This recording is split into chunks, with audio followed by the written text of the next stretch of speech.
This is FYI on your TV, brought to you by Hometown News. I'm Kathy Botham, and I have got Kaelyn Woods with me. You're a case manager at the HART Hub, and I've got Samantha Hayward. You are the team lead. Yep. And you are also with the HART Hub. Welcome to FYI. Thank you for having us. It's the first time you've been here, but we've been having wonderful interviews on a monthly basis with members of some of your co-workers at the HART Hub to learn more about what you're doing. You're our neighbors too. You're right here. Mm-hmm. Yes. Mm-hmm. So let's talk about what is the HART Hub. So it is a homelessness, addiction, and recovery treatment inpatient facility.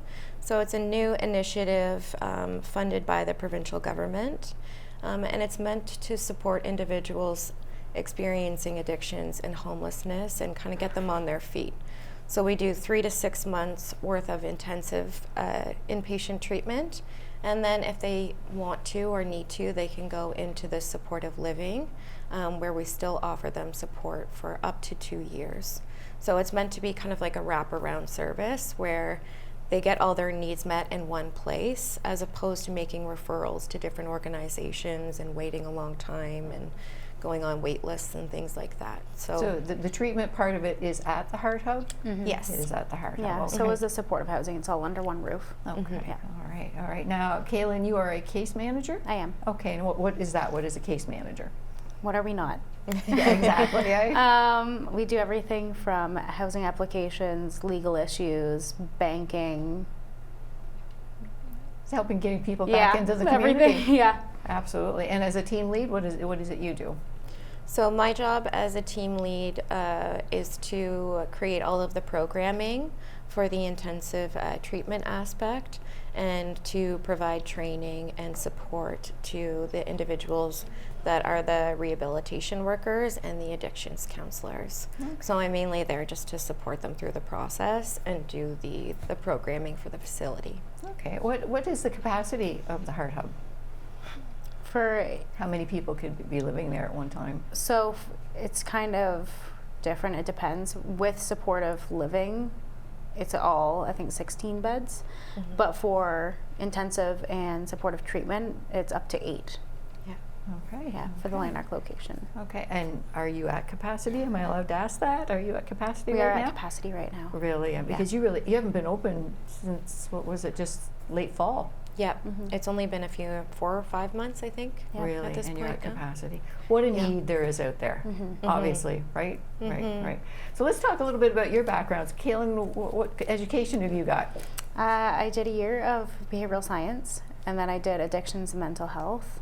And I've worked with individuals with dual diagnosis, undiagnosed schizophrenia. I've worked with individuals with intellectual disabilities, and my most recent was I was a team lead and an outreach worker for Leeds in Grenville, or for Lanark. I'm messing up. Lanark, okay. Leeds, and Grenville. It's so many. There's so many different places that it leads. Grenville, Lanark. Mm-hmm. Yeah, always have to Yes, get in the right Interval order. House in Brockville. Oh, you were with Interval House? Yes. Really? Excellent. Yeah, I started excellent. off frontline there, and I moved to outreach, and then I was team lead in outreach. Oh, good for you. Yeah. Good for you. And what about you, Samantha? What's your background? So my background is a diploma in judicial studies, so the legal aspect.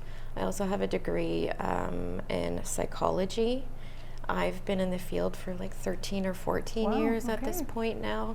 So I've worked secure psychiatric treatment. I worked with youth for most of my career. So now I'm working with adults, which I didn't realize. I should have started with adults because youth can be tough. So I did the hard part first, and now working with adults. So secure psychiatric facility, outpatient addictions counseling and group support. I worked with youth mental health court in Ottawa, probation, parole clients. I would go into juvenile facilities to support clients. And other inpatient treatment facilities as well. So I've kind of been around the different areas of social work. Wow. Wow. Now, did you both start at the HART Hub at the same time? I was a little bit earlier. Yeah, but I just couple came months. in I think February. Yeah, so I came in a little bit later. Oh, okay. So they were kind of getting their groundings and their footings before, Okay. and then that's when the case managers came in. Okay, so we you really just started. needed her. Yeah, you just started and they send you over here to do an interview, right? Yeah. Now, if anybody needs a referral, is it a referral, self-referral? How do people get help from the HART Hub? So we will have to speak directly with the individual. So we have had family members, friends, service providers call to get general information, and they can relay that back to their client, family, friend. And then if they are calling in support of a client, like they can be with the client during the call, supporting them through the conversation. But either way, we will have to speak directly with the individual. Okay. Yeah. On the most part, is it people self-referring, or is it a family member, or It's mainly self-referrals. it's mostly self-referrals? Yeah. I'm assuming it's because they're ready. Yeah. You have to be ready to want help. Yeah. Is that right? Okay. Yeah. Family members do still call and try to support their loved one getting into treatment, but yeah, we have to speak with the client themselves for consent and confidentiality, but also to know that they internally do want this. Yeah. And it's not somebody saying, well, if you don't go to treatment, then you're getting kicked out, or that kind of thing. So it can be tough sometimes. Absolutely, absolutely. But they're getting the support they need in their community. Yeah. Like, this is their community. When they're done there, they're back in their community. They're back with their friends. They're back with their families. Back with the connections that they had before. So it's so important. And like you say, it's that capacity. You know? So that's amazing. Yeah, it's a really great initiative. I love what we do. We have a lot of great services. We have so many good staff members. They get psychotherapy there. They have access to a psychiatrist.